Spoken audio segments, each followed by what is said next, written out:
Je vous raconte l'histoire telle qu'elle se déroule aujourd'hui au Nigeria. Tout a commencé quand le président américain Donald Trump a brandi la menace d'une intervention militaire.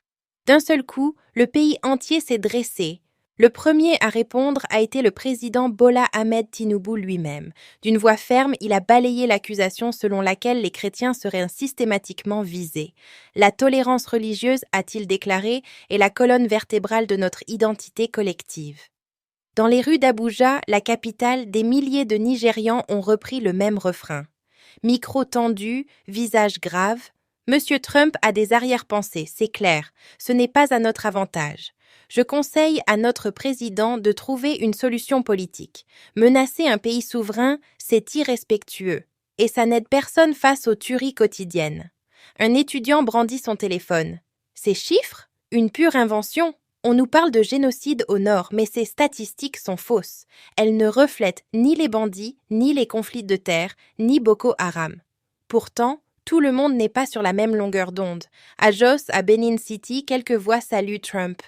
Quand 80% des habitants de Plateau ou de Benue sont chrétiens et qu'on les massacre, dire que ce n'est pas un génocide, c'est fermer les yeux, lance un pasteur. Le déclencheur? Un post sur les réseaux sociaux. Trump ordonne au Pentagone de préparer un plan d'attaque possible contre le Nigeria. Interrogé ensuite, il refuse de jurer qu'il n'enverra pas l'armée.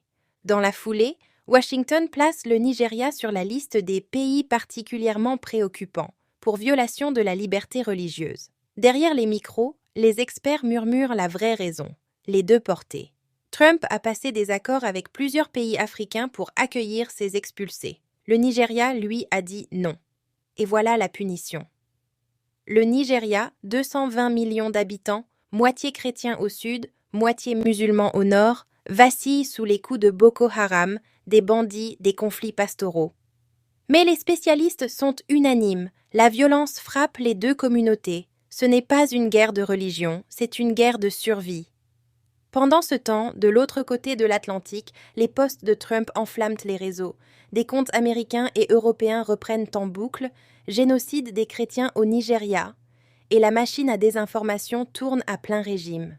Ce soir, la question brûle toutes les lèvres. Le gouvernement Tinubu parviendra-t-il à laver son image? Pourra-t-il convaincre le monde que le Nigeria n'est pas le monstre que Trump décrit? L'histoire est en marche.